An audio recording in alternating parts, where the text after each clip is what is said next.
Parfait. Thank you very much, Merci Julia, beaucoup, for Julia, being d'être avec here. nous. I'm really Je suis excited très to chat with enthousiasmé de you pouvoir tonight, discuter and avec I'm vous really happy ce that soir et je some suis people ravi de join us voir to d'autres interact, to ask personnes qui us nous ont rejoints ce soir pour vous questions about écouter et peut-être their poser des practice questions and how concernant they leur can pratique et comment link ils what peuvent we're établir un saying lien with entre their ce qu'on everyday va dire life. ce soir et leur And quotidien. I'm really Et pour happy moi, because c'est vraiment we have très the same intéressant parce que nous passions, partageons les mêmes working passions, nous on travaillons love sur and l'amour et la compassion, compassion, and you also et work vous in travaillez on aussi sur mindfulness, la pleine and you conscience. have been a Vous avez leader été in fer de lance mindfulness dans le and domaine de la compassion compassion et de la pleine conscience in en Pologne. Pologne. How you say it in English, Pologne? Poland, Oui, en Pologne, effectivement. I am sorry, je suis vraiment désolée, mais je n'ai pas français maintenant. Alors, Julia explique qu'elle c'est parle très peu merdique. français. Elle dit que son français est merdique. Bon, désolé, mon français n'est pas parfait, répète Julia. Pour être un peu plus poli, il n'est pas parfait. En tout cas, ce que vous avez dit, Isabelle, c'est tout à fait vrai. Donc, je suis basée en Pologne et pendant plusieurs années, j'ai beaucoup travaillé à la compassion et à la CFT, la thérapie fondée sur la compassion. Yes, it's the place of birth. Oui, vous avez travaillé sur le lieu de naissance de la thérapie fondée sur la compassion. On va y revenir. On va essayer de discuter pendant 30 à 40 minutes. Et comme vous le savez, c'est Emeric qui se charge de l'interprétation. Il a besoin d'une petite pause au bout d'une trentaine de minutes. Donc soit on passe à des questions au bout de 30 minutes et je les traduirai moi-même, soit on fait une pause et puis je vais moi-même me charger de l'interprétation à sa place, si ça vous convient. En tout cas, vous étiez en train de dire que vous avez été à Derby et vous avez promu la pleine conscience et la compassion en Pologne. Quelle était votre motivation pour travailler sur l'amour et la compassion? Qu'est-ce qui vous a amené à promouvoir, à travailler aussi dur pour promouvoir ces approches? Parlez-nous un peu de tout ça, vos motivations.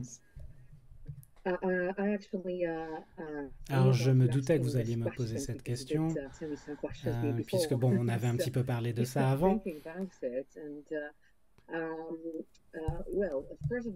Alors, tout d'abord, je dois dire que la compassion, bon ben, on va vraiment creuser ce thème un peu plus tard, mais ce n'est pas seulement quelque chose à pratiquer à titre personnel ou individuel, ce n'est pas pour des avantages individualistes qu'il faut y travailler. Ce qui est bien plus important, c'est que ça a des avantages sociaux.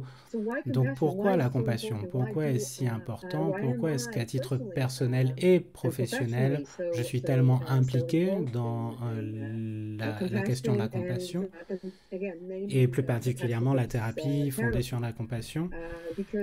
Eh bien parce que je suis convaincu que la compassion, dans son essence, c'est une question de coopération, de collaboration. Ce n'est pas une question d'amour, désolé de le dire. Alors on sait bien que l'amour c'est très important.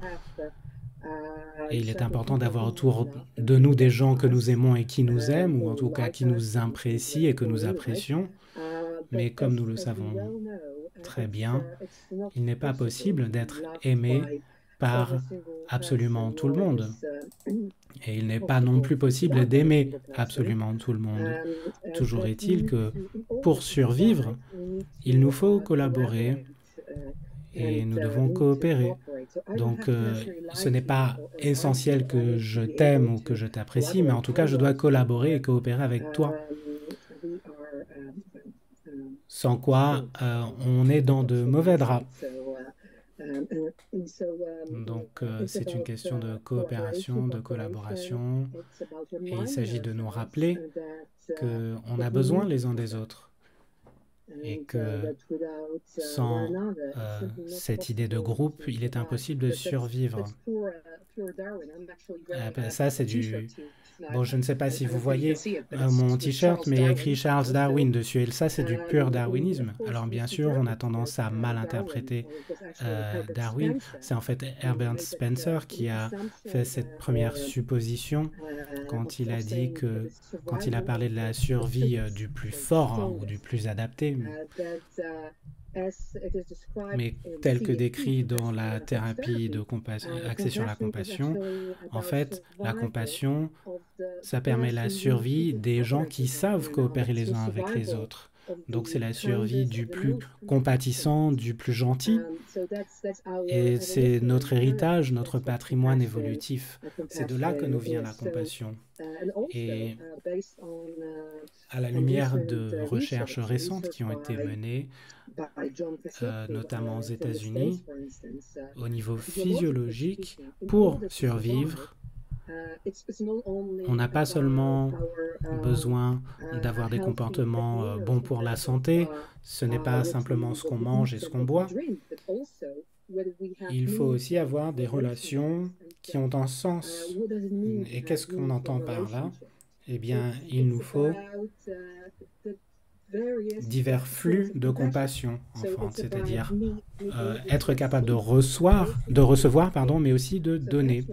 D'où l'importance qu'il y a à assurer des soins physiques et médicaux, mais aussi assurer un bien-être relationnel, si je puis dire.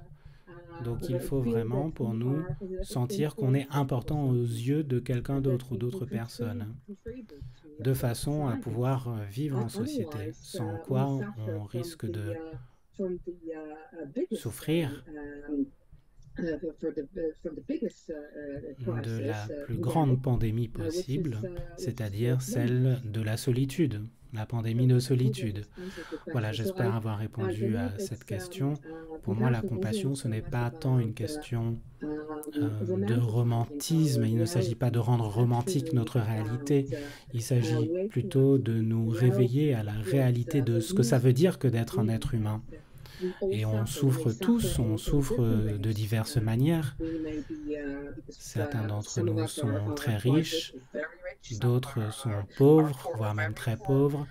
D'autres encore ont des stratégies de coping plus efficaces que d'autres. Certains peuvent se reposer sur leurs réseaux sociaux, tandis que d'autres non. Donc on est tous différents et on se trouve tous dans des situations, des circonstances différentes et on a tous des difficultés. On n'a jamais un corps parfait, on n'a pas un esprit parfait et même quand on fait toutes sortes d'ateliers, qu'on entend des discours ou qu'on lit des livres sources d'inspiration, eh bien, il y a toujours des sentiments, des sensations qui apparaissent et on se dit, mais pourtant, je travaille d'arrache-pied pour améliorer les choses et pourtant, j'ai toujours des vécus négatifs. Et comme vous le savez, Paul Gilbert l'a dit, ce n'est pas notre faute à nous, ce n'est pas par notre faute qu'on a telle ou telle physiologie,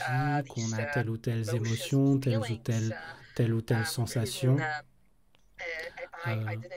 On ne choisit pas la famille dans laquelle on est, on ne choisit pas la langue qu'on parle, on ne choisit même pas dans certains cas le type de religion qu'on suit.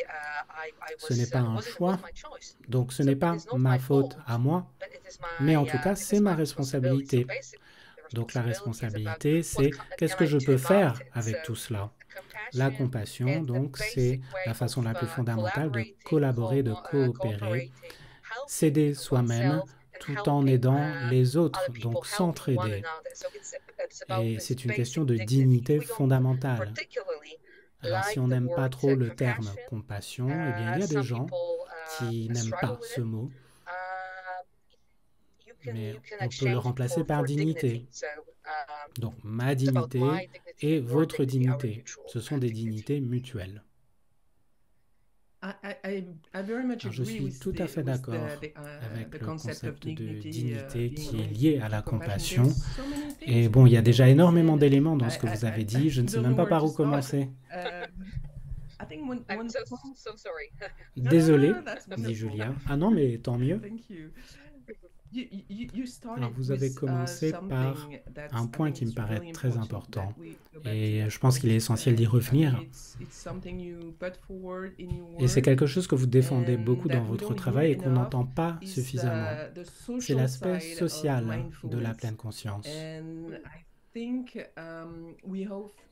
bien souvent, on parle de pleine conscience comme étant quelque chose qui nous concerne nous-mêmes, nos émotions, nos ressentis, nos sensations directes, etc. Mais je pense qu'on a tendance à sous-estimer l'aspect social de la pleine conscience. Pourriez-vous nous en dire davantage? Comment la pleine conscience ou la méditation peuvent nous aider, pas seulement dans notre rapport à nous-mêmes, mais également dans nos rapports quotidiens avec les autres? Et pourquoi est-ce si important?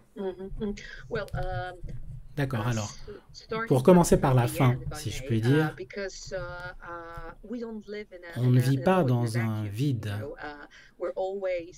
Et il y a toujours une famille, une culture, une langue dans lesquelles on évolue. Donc on est entouré d'autres personnes, il y a des injonctions culturelles qu'on doit prendre en considération et qui ont des effets sur nous-mêmes. Nul n'est une île, comme on le dit. Et donc, il existe un concept récent qui a été mis au point par Mark Leonard et qui s'appelle justement la pleine conscience sociale. Et il s'agit de rester constamment conscient de comment on est par rapport aux autres. Parce qu'une fois de plus, on ne vit pas dans un vide. Donc, tout en étant en mesure de se concentrer sur mes propres sensations physiques, mes émotions, mes pensées et tout ce qui me traverse, eh bien, je dois rester conscient des aspects plus vastes du contexte socio-culturel dans lequel j'évolue. Alors, la méditation, c'est la question que vous avez posée, la méditation n'est pas équivalente à la pleine conscience ou la mindfulness. Et inversement, la méditation, c'est un des outils qu'on peut utiliser dans la mindfulness ou la pleine conscience. Et il est vrai que parfois, on a tendance à associer la mindfulness avec la méditation et inversement. Pourtant, ce n'est qu'un outil, la méditation. C'est un outil qu'on utilise dans nos programmes de formation, par exemple, comme le programme MBSR ou autres programmes de formation en pleine conscience. Toujours est-il qu'on peut tout aussi bien pratiquer la pleine conscience dans la nature. Et ça, on le sait sur la base d'études récentes. Bon, pas les miennes, hein, en tout cas des études qui ont été faites par des chercheurs extraordinaires. Et donc, ça nous montre que le simple fait de se trouver au beau milieu d'un espace naturel, ça peut nous rendre plus conscients, amener à cet état de pleine conscience. Et il y a des exemples d'exercices qu'on peut réaliser,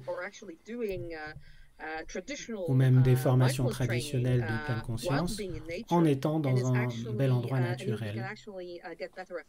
Et ceci peut être très utile. Donc voilà, je pensais qu'il était important de dire cela. Pour revenir à la méditation, puisque c'est une question que vous posiez, la méditation, ça consiste à ralentir le rythme, être plus attentif peut-être.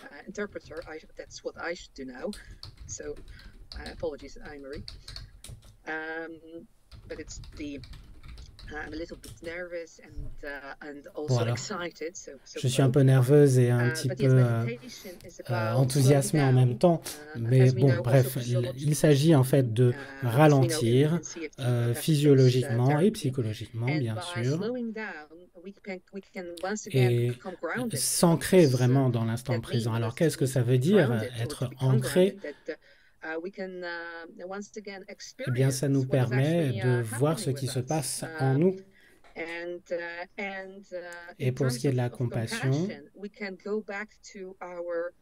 eh bien, on peut revenir à nos intentions, voir ce qui est important pour nous, qu'est-ce qu'on souhaite cultiver en nous, qu'est-ce qu'on souhaite, de quoi on souhaite prendre soin, qu'est-ce qu'on souhaite développer. Donc, les questions fondamentales liées à la compassion. Donc, la mindfulness, ça nous permet de ralentir et de voir ce qui est en train de se passer, alors que la compassion, ça nous permet de trouver cette motivation qui nous fait aller de l'avant.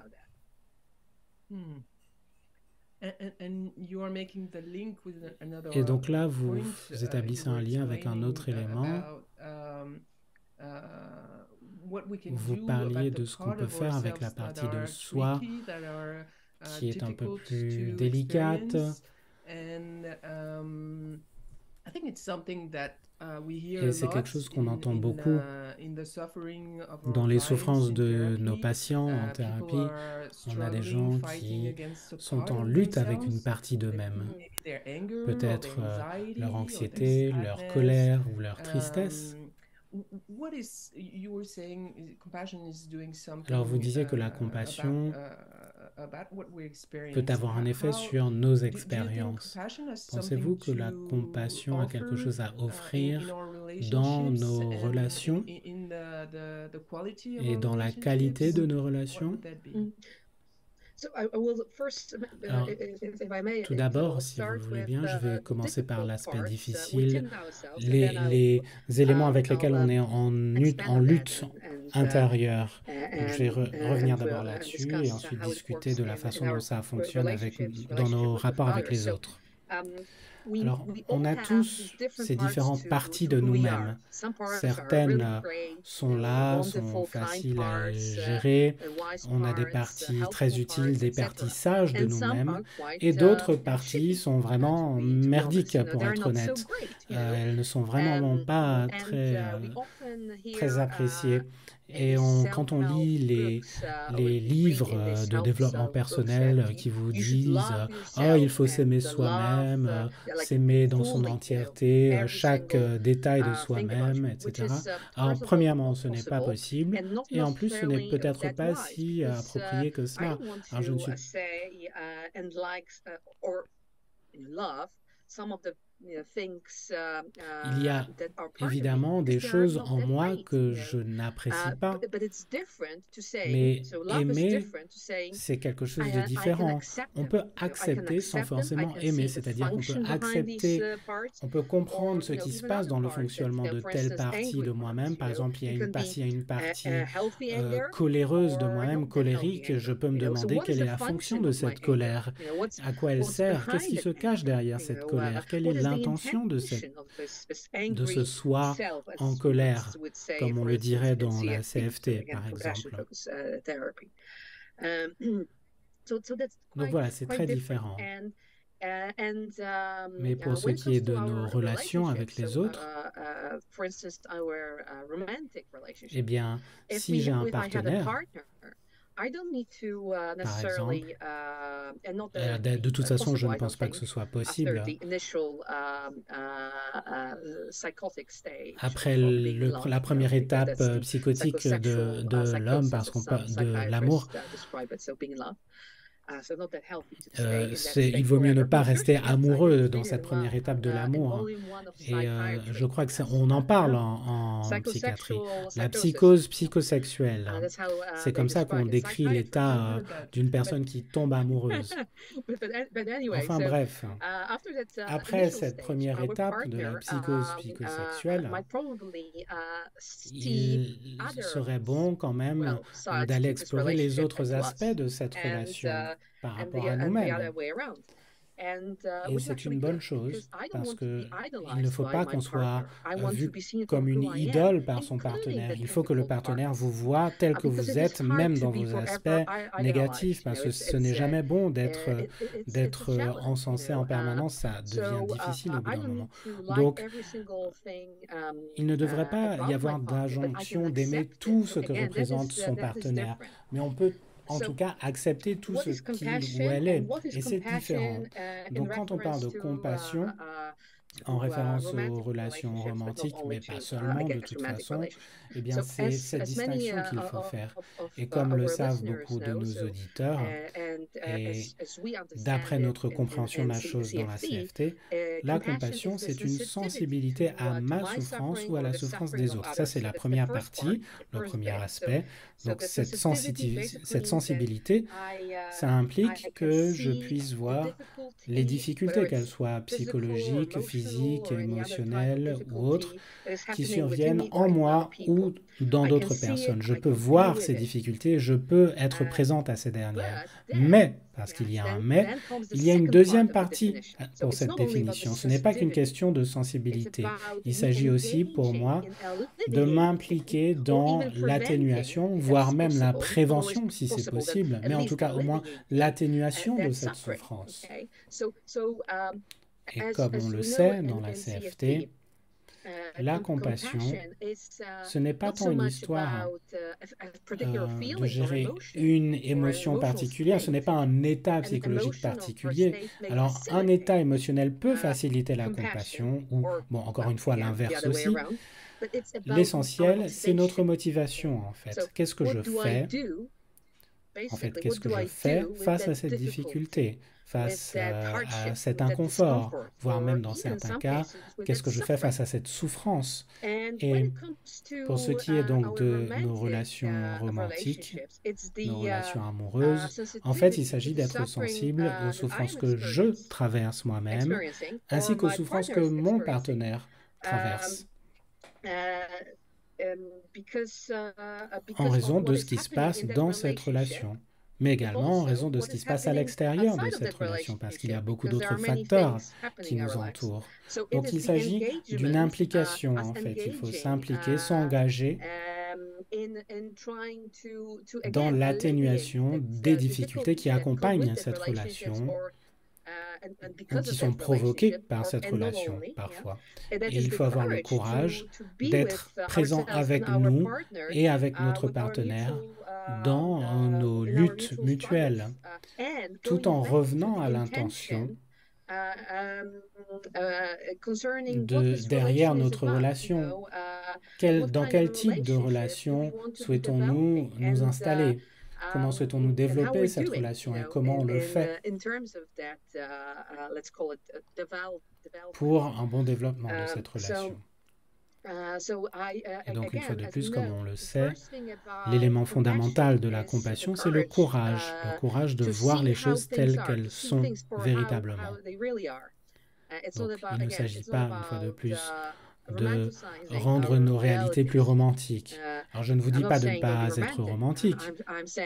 Je vous dis plutôt, oui, autant être romantique si vous pouvez l'être, mais il ne faut pas oublier de rester réaliste. Parce qu'il ne faut pas tomber dans l'idolâtrie. Il faut qu'on se voit les uns les autres tels que nous sommes véritablement.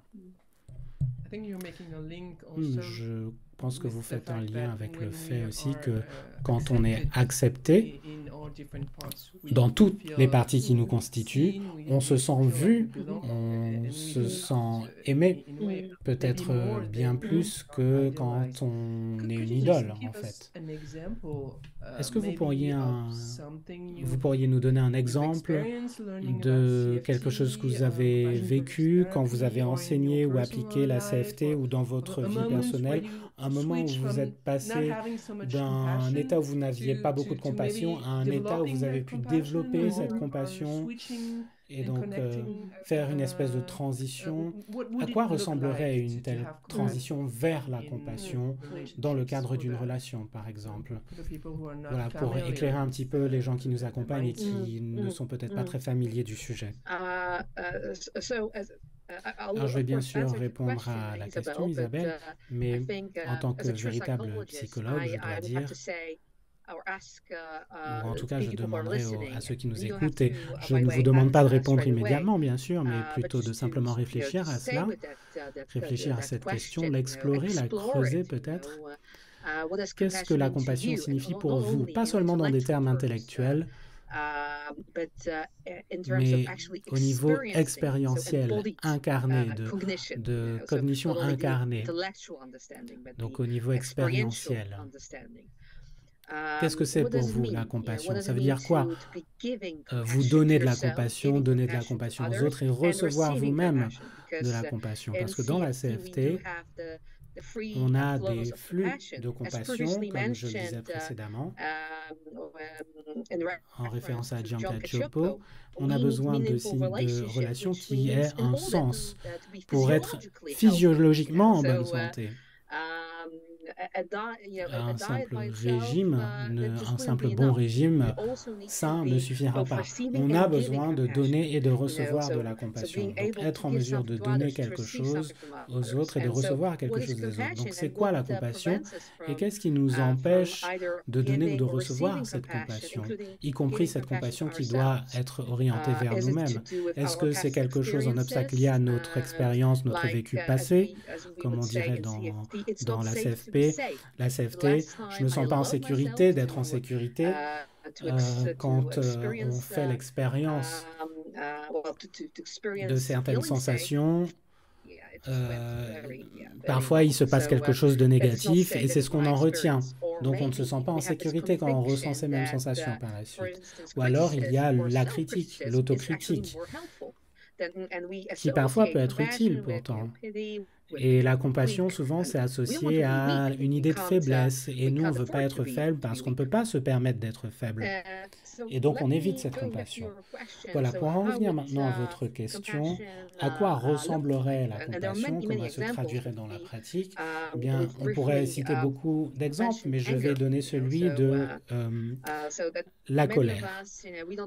Souvent, on a du mal face à la colère. Ça ne nous met pas très à l'aise.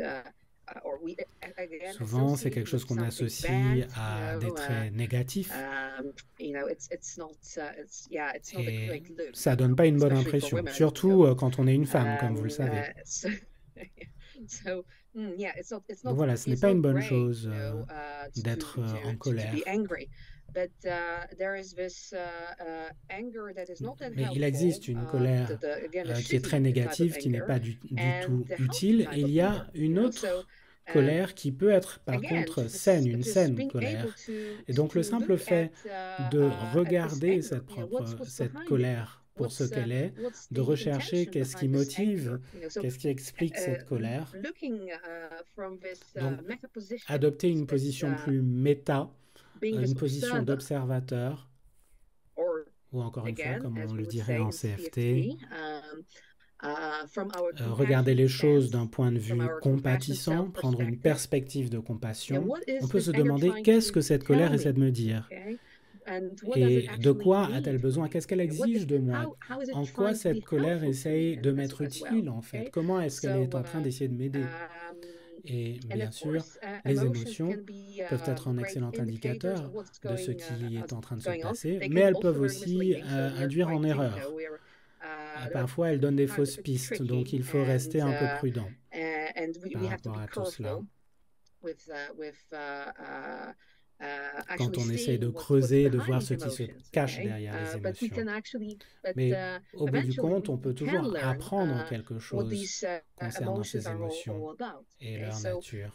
Donc une saine colère, ce serait dire par exemple, ça c'est pas normal, vous devriez pas battre cet enfant, par exemple. Et ma compassion, en fait, révélerait le courage que j'ai à dire à cette personne, ce n'est pas bien de faire ça. C'est inacceptable, même si j'ai peur que ce même adulte qui bat son enfant risquerait de se retourner contre moi et de me frapper moi-même. Et d'autres pourraient se dire non, mais c'est le parent, il doit savoir ce qu'il est en train de faire et je ne réagirai pas. Donc voilà, ça, ce serait une colère saine.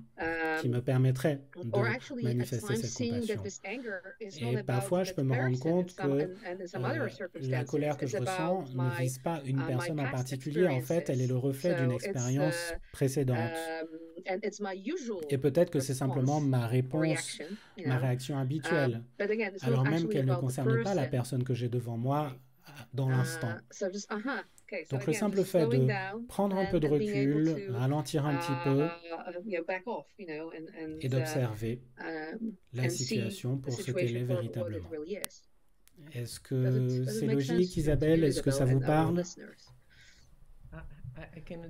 Alors moi, je ne peux pas parler au nom des autres, mais s'ils ont des messages ou s'ils veulent inscrire quoi que ce soit dans le chat, qu'ils n'hésitent pas. Mais en tout cas, vous répondez à une autre question que je n'ai pourtant pas encore posée. Vous nous dites que ce n'est pas qu'une affaire de compassion pour les relations. L'autocompassion peut aussi être un élément crucial dans la façon dont on entretient, dont on se voit soi-même. Et ça peut nous aider à gérer les choses un peu différemment et nous ménager un espace pour se comprendre soi-même, pour prendre du recul, faire ralentir les processus qui se déroulent en nous. Vous avez donné l'exemple de la colère. Donc, instaurer un espace entre soi-même et la colère, par exemple. Et parfois, il faut simplement une milliseconde pour faire le bon choix dans ce type de situation, mais sans autocompassion, ça devient très difficile de se comprendre de façon efficace. Donc je pense que vous avez donné une très bonne illustration. Oui, je voulais rajouter autre chose. Le premier élément de la compassion, c'est d'avoir le courage de nous voir comme nous sommes véritablement, à titre individuel, mais aussi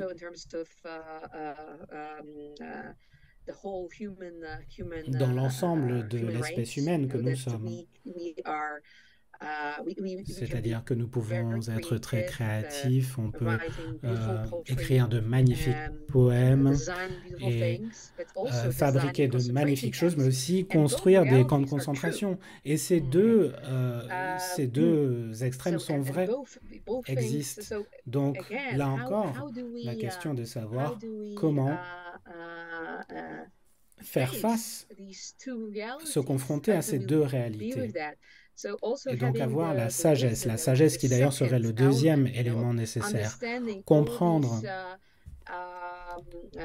ce contexte extrêmement complexe et comment chaque pièce du puzzle est liée aux autres. Pourquoi suis-je tel que je suis?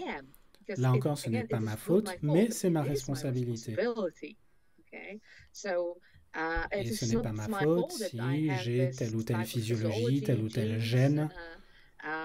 Encore une fois, je n'ai pas choisi mes parents, je n'ai pas choisi l'endroit où je suis né. Toujours est-il que j'ai mon mot à dire sur certains facteurs, des facteurs qui peuvent être plus ou moins utiles. Ah, et aussi, un dernier point, cette sagesse, quand on parle de nos engagements, nos responsabilités, dans la pleine conscience, souvent, on fait référence à l'idée de non-jugement.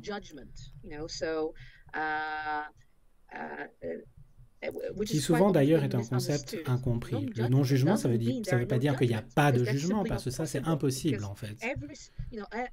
Toutes les préférences qu'on a, le thé plutôt que le café, moi je préfère le café, mais bon, le thé c'est pas si mal. Bref, c'est ma préférence. Donc ce qu'on aime un peu moins, et même les choses face auxquelles on est neutre, il y a des jugements qui se font en permanence. Le non-jugement, ça veut simplement dire que je ne suis pas tenu de croire que chaque chose qui apparaît dans mon esprit ou dans celui des autres est vrai. C'est simplement, il s'agit de voir ce qui apparaît dans ma tête, dans mon esprit. Et de discerner, d'avoir le discernement. Donc la sagesse en CFT, c'est également une question de discernement.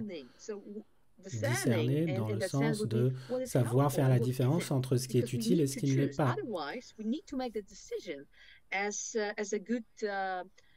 Et donc prendre une décision comme le ferait un juge sage face à ce qui se présente à nous dans notre esprit. ou bien comme un docteur en médecine. Il ne peut pas simplement dire: «Ah, je ne sais pas trop, peut-être que vous souffrez de telle maladie, peut-être que non, je ne sais pas trop comment vous aider». Ce n'est pas ce qu'on attendrait d'un juge ou d'un médecin. Donc, on souhaite que la personne nous dise: «Bon, d'accord, qu'est-ce qui vous paraîtrait utile dans cette situation?» Donc voilà, la première chose, c'est de regarder ce qui apparaît. Et parfois, les choses ne se passent pas comme on voudrait, mais ça fait partie de notre humanité. Le fait qu'on veuille toujours parfaire les choses qui nous sommes, sans jamais devenir parfait, parce que ce n'est tout simplement pas possible. Et il y a certaines personnes qui veulent tout ça. Il y a des gens qui souhaiteraient vivre éternellement, vivre sur Mars, etc. Mais je suis sûr que même si on vivait éternellement, on trouverait toujours au fur et à mesure de nouvelles sources de souffrance. C'est l'imperfection même de notre condition humaine, et c'est justement la raison pour laquelle on a besoin de cette compassion, pourquoi on a besoin de collaborer et coopérer les uns avec les autres. Wonderful. Très intéressant. J'aurai 2 questions supplémentaires, après quoi nous allons marquer une pause pour Émeric et on va prendre quelques questions. Alors, vous étiez en train d'expliquer les 3 flux de la compassion que vous avez brièvement décrits, et je me dis souvent qu'on pourrait sans doute retrouver ces 3 flux dans l'amour. Donc, aimer les autres, recevoir l'amour des autres et s'aimer soi-même. Pensez-vous que la compassion peut nous aider face à nos blocages, nos peurs, en amour, c'est-à-dire quand on souhaite recevoir ou donner de l'amour? Bon, vous avez déjà un petit peu fait allusion à l'amour de soi-même et à l'autocompassion, mais comment la compassion pourrait aider? Alors, encore une fois, l'amour et la compassion sont 2 choses très différentes, comme vous le savez très bien, Isabelle. Donc, l'amour n'est pas synonyme de compassion, mais la compassion pourrait parfois faciliter les processus qui sous-tendent l'amour. Dans ma compréhension des choses, pour aimer et être aimé, je dois d'abord me sentir en sécurité. Et je dois parfois aussi avoir le courage de dire que je n'apprécie pas certaines choses que je perçois dans le cadre de cette relation, dans ce que l'autre fait. Et je dois aussi avoir le courage d'entendre mon partenaire qui me dit qu'il ou elle n'aime pas ce que moi je fais. Parce qu'évidemment, ça va dans les 2 sens. Et donc la compassion, ça peut nous aider pas seulement à nous sentir davantage en sécurité, mais ça peut aussi nous aider à être plus résilients. Parce que souvent, c'est l'aspect un petit peu négligé qu'on a tendance à oublier quand on parle de compassion. Et on se dit que oui, la compassion, c'est l'amour, c'est les sensations positives, le réconfort, etc. Oui, le réconfort, c'est important. Mais pourquoi est-ce qu'on veut se sentir plus en sécurité? Eh bien justement pour pouvoir être courageux, faire preuve de courage quand ça s'avère nécessaire. C'est comme quand on grandit, quand on est petit et qu'on grandit.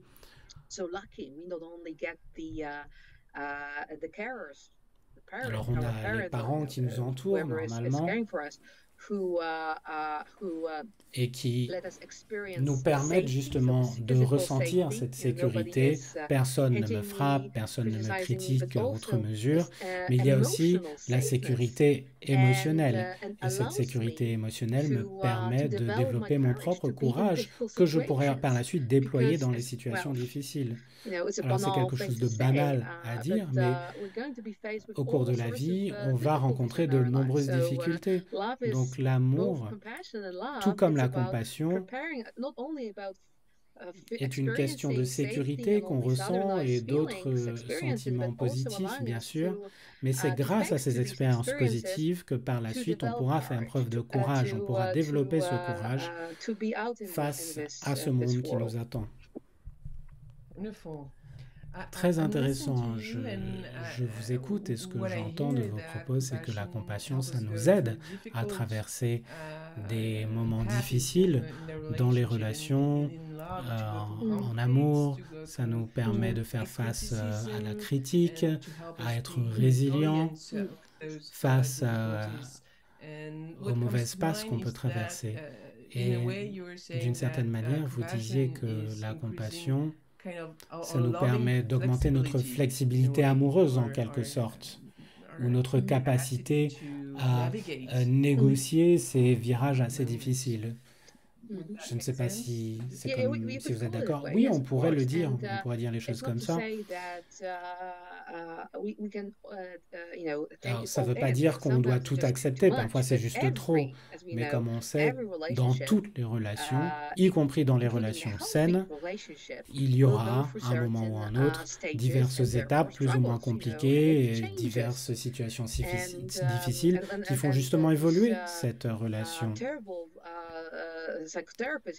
Et certains thérapeutes parlent même d'étapes de développement des relations. Et donc, en cas de difficulté, d'après ces thérapeutes, c'est en fait peut-être un tournant positif. C'est parfois vrai parce que ça permet de voir comment fonctionne en fait la relation. Et Johanna Harrison, par exemple, mentionne, je crois, au moins 5 domaines de difficulté qu'on retrouve dans toute relation. Il me semble que la première, c'était la façon dont on communique, la communication qui est toujours un problème, avec les incompréhensions, le fait de ne pas s'écouter suffisamment, de mal interpréter ce que l'autre dit, comment on gère la famille de l'autre, du partenaire.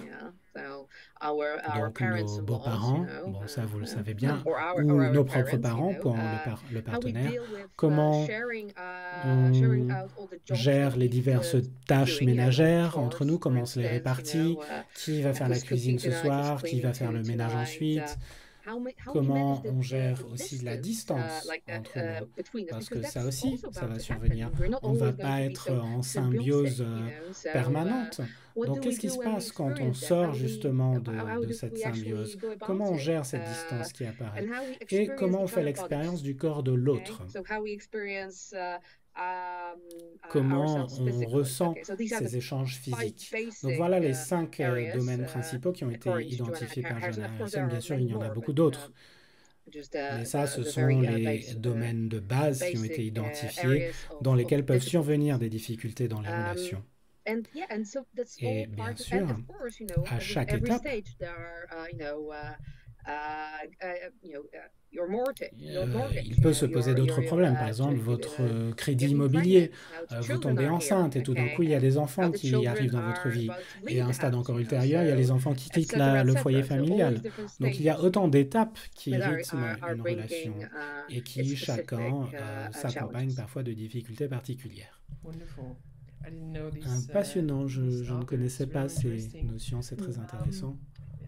Alors avant de donner une pause à l'interprète, une dernière question.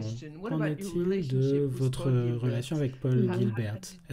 Comment l'avez-vous rencontré? Alors je sais que vous échangez énormément. Est-ce que vous pouvez nous en parler? Alors, tout a commencé il y a de nombreuses années. J'avais un superviseur, Chris Germer, qui, aux côtés de Christine Naft, a développé le programme de formation en 8 semaines de pleine conscience et compassion. Et moi, j'étais un peu... J'étais assez active et je ne mâchais pas mes mots et je lui disais, bon, c'est très intéressant ce que vous faites, mais ça me paraît une approche très américaine et un peu incomplète. Voilà, j'étais un petit peu l'élève turbulente. Et Chris a réagi de façon très sympathique, il est resté très patient avec moi. Il m'a dit, ah, vous avez peut-être raison. Et je pense que vous devriez rencontrer ce monsieur basé au Royaume-Uni qui s'appelle Paul Gilbert. Donc, je l'ai cherché sur Google et je me suis dit, ah, c'est intéressant, ah, les 3 flux de compassion, donc ça dépasse la simple autocompassion, ça m'intéresse. Parce que parfois, il faut commencer par l'autocompassion, revenir à soi-même, à la compassion orientée vers soi-même. Mais encore une fois, on ne vide pas dans un vide. Et donc, il faut tenir compte du reste aussi et cultiver les trois flux de compassion. La compassion dans les trois sens. Et il me semble qu'une conférence avait été organisée à Londres sur l'empathie. L'empathie et la compassion. Et Paul y participait. Et donc, j'ai rencontré Paul. Alors, je me souviens plus c'était il y a combien de temps. Et j'ai pu rencontrer Wendy Root aussi. Donc, Paul et Wendy. Et puis Russell Coles. Et beaucoup d'autres personnes, comme vous-même d'ailleurs, qui ont été mes sources d'inspiration et de motivation. Parce qu'on ne peut pas tout faire soi-même. Rien qu'aujourd'hui, sur la BBC, la radio de la BBC, j'ai entendu un entretien avec Arnold Schwarzenegger. Et il expliquait que il parlait de son dernier livre qui vient de paraître et il expliquait que, en fait, il ne s'était pas fait lui-même. Il ne serait jamais arrivé là où il en est aujourd'hui sans tout son entourage, les personnes qui l'ont formé, qui se sont formées avec lui, toutes ces personnes qui l'ont accompagné tout au long de sa vie, qui ont été là pour le soutenir, le motiver, etc. Et je pense que c'est quelque chose qu'il ne faut pas oublier. Que je n'existe pas sans toi, et l'inverse est vrai aussi. Et la compassion, dans le bouddhisme, c'est le fait de se rendre compte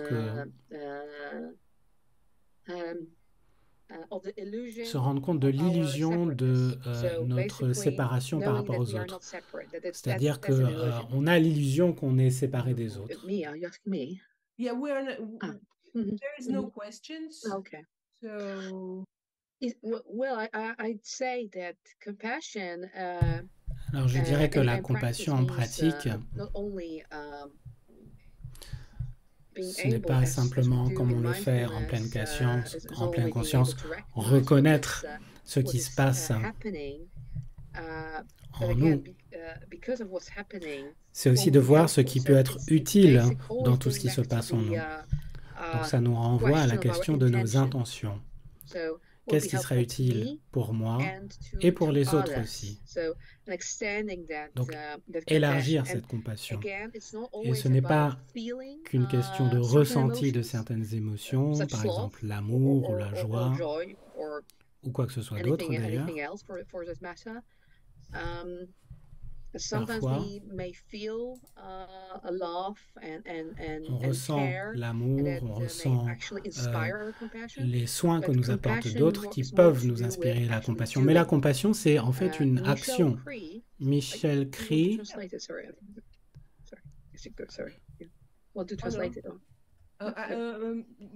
Oui, Julia s'interrompt parce qu'elle pense qu'il n'y a plus de traduction.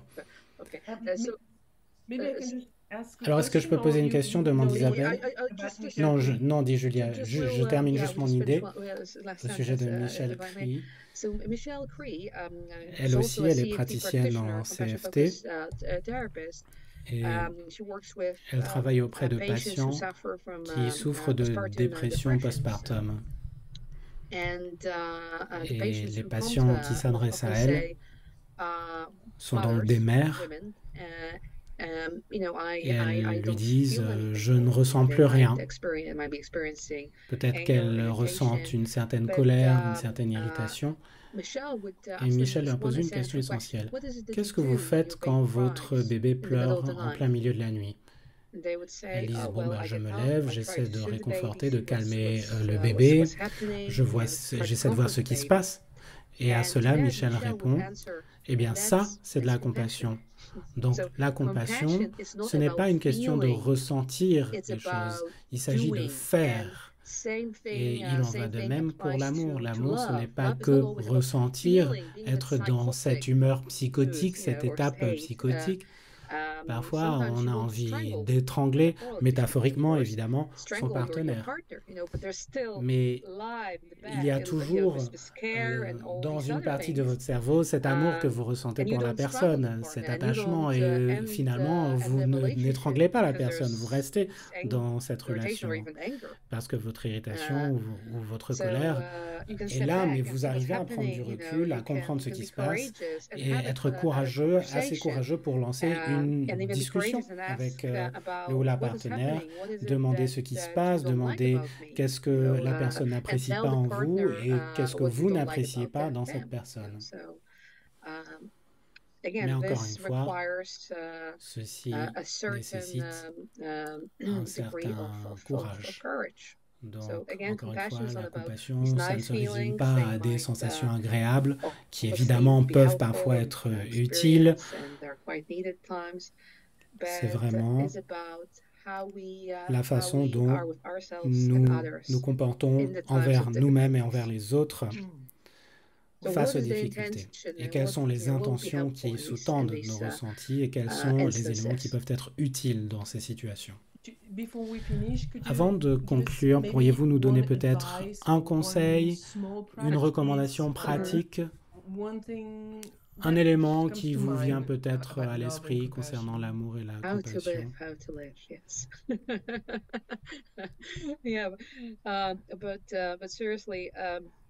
Alors en CFT, certains connaissent peut-être cette notion, mais on a 3 modes, 3 états émotionnels.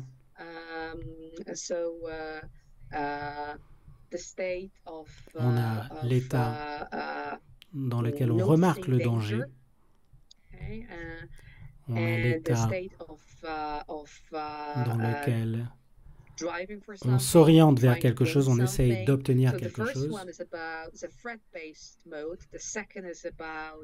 Et on se sent rempli d'enthousiasme parce qu'on a ce nouveau livre qui vient de sortir qu'on a envie de lire, ou parce qu'on s'apprête à partir en vacances, on entame une nouvelle relation, par exemple. Donc on ressent cette excitation. Et il y a un troisième et dernier mode, qui est le mode relationnel réconfortant. C'est-à-dire qu'il ne s'agit pas d'être en mode de fuite, je n'ai pas à me protéger de quoi que ce soit, et je n'ai pas non plus besoin d'obtenir quoi que ce soit. Je ne suis pas à la recherche de quoi que ce soit. Je peux simplement me laisser être tel que les choses sont. Et ça nous permet de ressentir où nous en sommes au niveau physiologique, au niveau émotionnel. On peut être traversé par divers types d'émotions, on peut même avoir diverses pensées qui nous traversent. Et nos perceptions peuvent être modulées par le mode dans lequel on se trouve. Donc si je suis en mode apeuré, par exemple, quelles sont les pensées qui vont me traverser? Quelles sont les convictions qui vont prédominer? Comment je me perçois moi-même? Comment je perçois les autres? Comment je perçois le monde plus vaste? Alors que pendant que je me trouve dans ce mode. Tandis que si je me trouve en mode excité, entre guillemets, alors les choses seront complètement différentes. Je vais faire attention à des choses différentes, je vais percevoir les choses différemment. Donc dans une relation, je peux, par exemple, demander à mon partenaire où il en est. Qu'est-ce que tu es en train de ressentir? Ensuite, je me retourne vers moi-même et j'essaie de voir où j'en suis. Parce que parfois, la difficulté se résume au fait que chacun d'entre nous se trouve sur un mode différent à un moment donné. Je peux vous décrire une expérience personnelle. Après un atelier, je me sens en général fatigué, mais en même temps gratifié, et j'ai du mal à ralentir le rythme au niveau émotionnel. Et si c'est pendant un week-end, mon partenaire, lui, il essaye de se détendre, de profiter du week-end, alors que moi, je suis excité comme une puce. Et du coup, les choses sont assez difficiles à vivre pour mon partenaire qui me dit « Ah, franchement, j'ai du mal à te suivre, à suivre ton rythme là. » Mais si on s'explique l'un l'autre, si on explique qu'on est dans un mode différent, alors ça peut aider. Et donc demander à l'autre « Où en es-tu? Comment puis-je t'aider ?» par rapport à ces états différents dans lesquels chacun se trouve. On a une question. Sophie demande si donc, compatir serait arrêter de lutter pour collaborer. Fighting to, I think it's not about necessarily. Alors, je ne pense pas qu'il s'agisse de ne jamais lutter. Je ne pense pas que ce soit possible. Il s'agit plutôt de ne pas avoir peur de parfois être en lutte. Parce que lutter ou se disputer, c'est pas la fin du monde. Ça ne veut pas dire que je te déteste ou que tu me détestes. Parfois, ça peut être productif. Donc, j'aurais tendance à vouloir reformuler la question et demander, est-ce que cette lutte est favorable à notre collaboration ou l'inverse? Si ce n'est pas le cas, alors peut-être que ce n'est pas un combat très productif et peut-être qu'on devrait revoir un petit peu les choses, revoir son approche. Mais encore une fois, la compassion consiste à avoir le courage de lutter de façon compatissante. Comment est-ce que je peux montrer, faire preuve d'une colère compatissante, c'est-à-dire être en colère avec compassion, être irrité avec compassion, dire les choses avec compassion. Il ne s'agit pas de se débarrasser de quoi que ce soit. Je pense que ce ne serait pas utile et ce ne serait même pas possible en fait. Et je pourrais même recadrer la chose en disant qu'on peut rechercher l'aspect de la sagesse aussi, faire face aux choses, lutter avec sagesse. Oui, ce qui peut être difficile parfois, toujours même, dit Isabelle.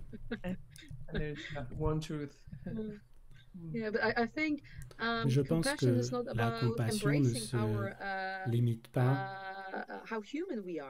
à dire je suis imparfaite, donc je m'en fiche. Non, c'est pas ça, parce qu'il y a la responsabilité derrière tout ça, comme je le disais. Il faut néanmoins accepter qu'on ne sera pas constamment parfait, on ne sera pas constamment la meilleure version de soi-même. Et c'est justement pour ça qu'on a besoin de compassion.